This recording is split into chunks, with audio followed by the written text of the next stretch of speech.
In this video, I am trying to give you some idea about rotation of a body.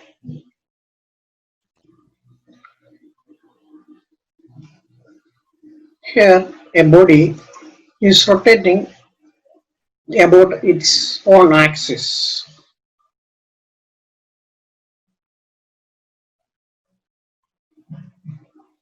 Okay. In curvilinear motion, the whole body is moving in a curvilinear path. The rotation is the body is rotating about its own axis on some axis. Consider a point on the rotating body. Here's some point uh, somewhat here. Consider this point. We can see the plan of the particle which is rotating about a fixed point. And this type of motion is known as rotation of a body. That is, all the particle will rotate about a fixed point or fixed center. In curvilinear path, two particles will move parallelly. Consider the particles is moving from A to B. The distance traveled by the body, the particle is S, and the angle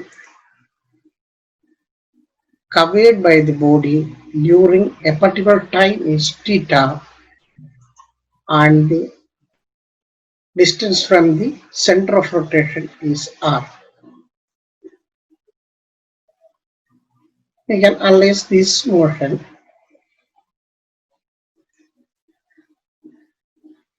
When the particle of a body moves from this point A to B,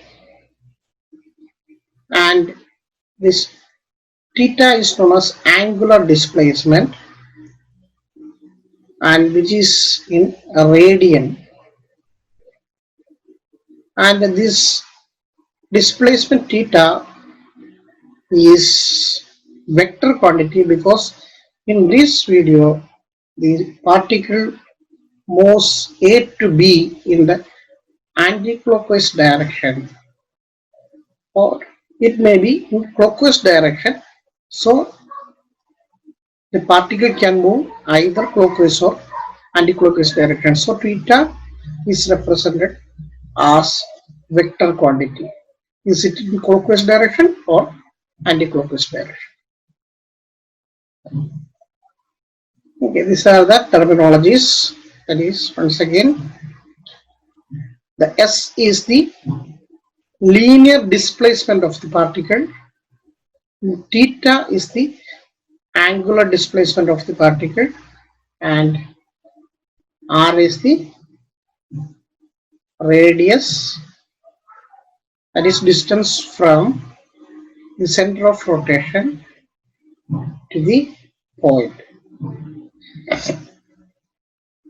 Because of the motion is represented in angles, so this rotation is also known as angular motion.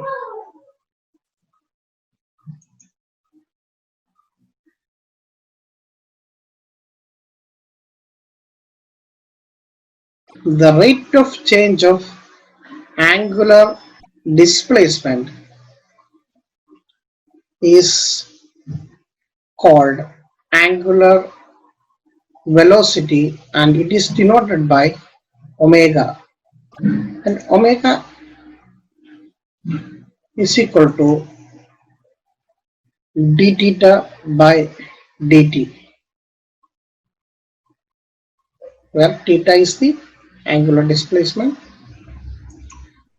And the rate of change of angular velocity with time is called angular acceleration, which is denoted by alpha, and alpha is equal to the derivative of angular velocity with respect to time, and the angular velocity is d theta by dt. So the angular acceleration is d square theta by dt square.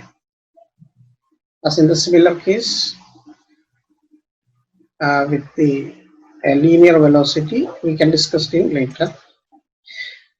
Angular acceleration can be also represented as alpha is equal to, and this equation can be rewritten as d omega divided by d theta into d theta by dt, and alpha is equal to d theta by dt is equal to omega,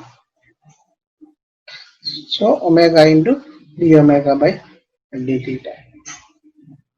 And this equation also can be used for some problem solving. And omega is equal to 2 pi n by 60, where n is equal to the revolution per minute of the rotation. Most of the problem n is given, that is the speed of the rotating body is given in terms of rpm, and rpm by 60 is rps, and one rotation is equal to 2 pi radian. So this omega is equal to 2 pi n by 60 radian per second. And what is the relationship between angular motion, that is rotation, and linear motion? Here S is equal to this r into theta,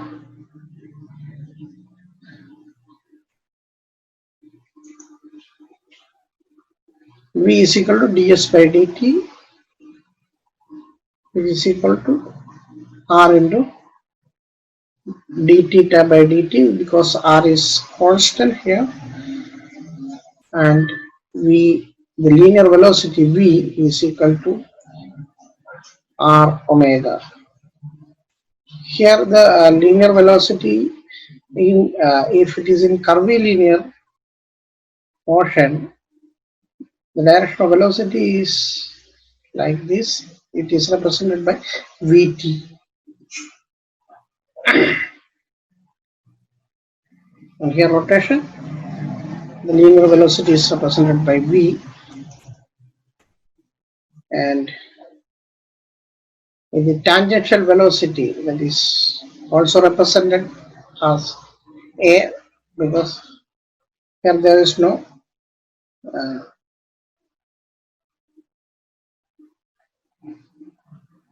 normal velocity.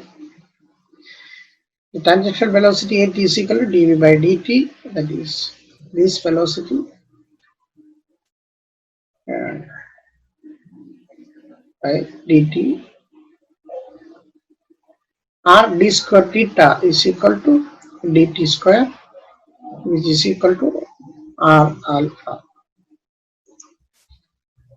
And normal velocity is equal to v square by r, we have already learned, r omega the whole square by r is equal to r omega square.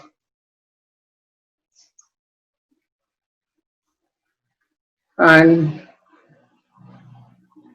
some equations of motion in linear and translation.